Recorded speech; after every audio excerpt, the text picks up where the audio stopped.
Let's make this lip-smacking mutton recipe this festive season, where the soft and succulent mutton pieces are coated with the aromatic blend of special masalas and spices that makes this mutton sukka recipe truly delicious. Hey, hi, and welcome back to Swathi's Kitchen Diaries.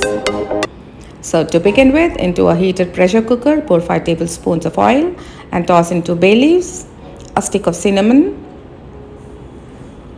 kapok butt or Marathi moga in Telugu. This is known to add depth of flavor to oil, 2 green cardamoms, 5 cloves, and saute for a while until aromatic. Then add in 1 medium-sized onion sliced and continue sauteing until it changes color and turns translucent. Now I'm adding half a kilo of washed mutton on bone, which adds flavor and a rustic taste to the curry. Stir fry on high heat until it changes color. The outer surface should turn pale white in color. Should take 5 minutes of stir frying to achieve this. Now add a quarter teaspoon of turmeric powder and 1 teaspoon of red chili powder and 1 teaspoon of salt and combine together so that the mutton pieces get a fair amount of coating of the spices that we have added. Now reduce the heat to medium to low and cover it with a lid and cook until water is released. Meanwhile, let's prepare the special masalas. Let's burn a medium-sized onion until it's fully burnt and seared. The smoky smell infused into the onion enhances the flavor of the dish. Or you could roughly slice up the onion and stir fry in a pan too. Let's allow it to cool down before we peel it. The outer layer comes off easily like this. Let's take a look at the mutton gravy, guys. You can notice moisture released from the mutton. We will not be adding any water here to cook the mutton since it's a dry dish. So we will cook it in its own water. But before I pressure cook it, I'm adding in a whole pot of garlic. This adds a unique flavor to the dish. It turns creamy and buttery. Now close lid and pressure cook for 5 whistles on medium heat. Now let's continue with the preparation of the special masalas. To a heated pan, add 2 teaspoons of coriander seeds, 1 bay leaf, a stick of cinnamon, a piece of mace, half a piece of star anise, a black cardamom or badi ilachi, 10 to 15 black peppercorns, 6 cloves, half a teaspoon of cumin seeds, half a teaspoon of fennel seeds, and saute a bit until they turn aromatic, and add in 4 dry red chilies and 2 teaspoons of desiccated coconut and dry roast them until golden and aromatic. Switch off and cool down. Now into a grinder jar, toss in a piece or 2 of raw ginger and 6 garlic cloves and add in the roasted spices.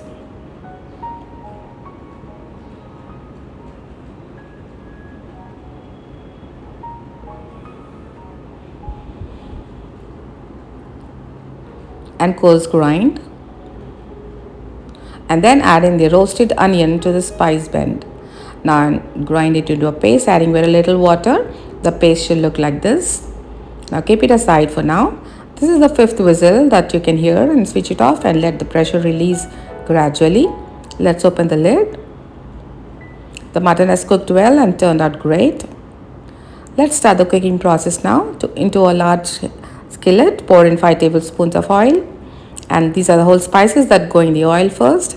5 cloves, a stick of cinnamon, 1 bay leaf, 2 green cardamoms, and the remaining half piece of star anise.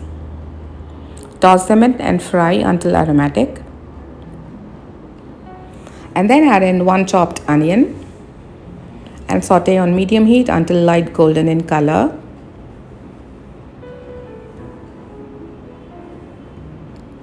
Now add in 1 large tomato chopped fine and continue the sauteing. We want the tomatoes and onion to turn soft and tender, but before we close the lid, let's add some basic spices. Here is a quarter teaspoon of turmeric powder and a teaspoon of red chili powder, Now you can adjust chili powder according to your preference and taste, guys, as non-veg dishes taste amazing with more spice than regular dishes.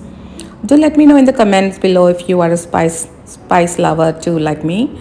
Now let's place the lid. They have turned soft and mushy. Now let's add in the spices blend.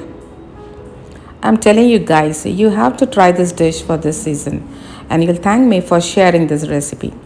Let's add some water to the jar to extract the residual paste. We don't want to waste the precious spices.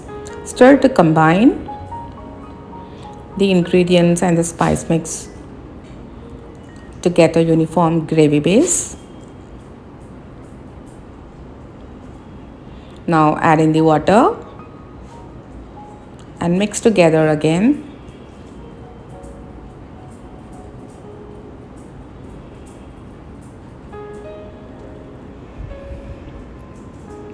Adjust salt as needed and mix to blend in all the spices.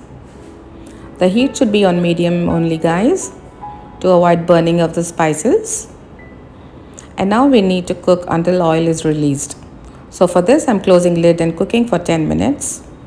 Let's remove some whole spices from the mutton since they have done their job of imparting flavor to the mutton.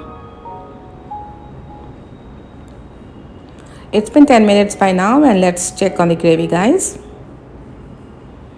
You can see how beautifully the gravy has cooked.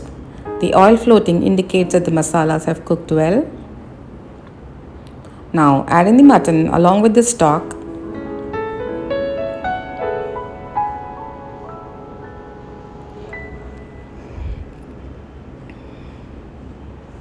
And mix together to coat them well. We will not be adding any water here, guys. The mutton has already cooked 90%, so the mutton will be fully cooked and succulent by the end of cooking. The smell emanating is just out of the world, guys. And now cook until the spices and mutton blend together and release oil completely. Looks so great and mouth-watering. You can switch off and garnish with finely chopped fresh coriander leaves. And that's it, guys. Famous mutton sukka dish. Tastes amazing with any Indian breads and hot rice too. Or spice lovers can pop in some mutton pieces as starters. Hope you have loved watching this recipe and do let me know if you have tried it out and it has worked well for you. I'll be happy to know your experience. And don't forget to subscribe to my channel, guys, for more interesting recipes to share with family and friends. And thanks for watching.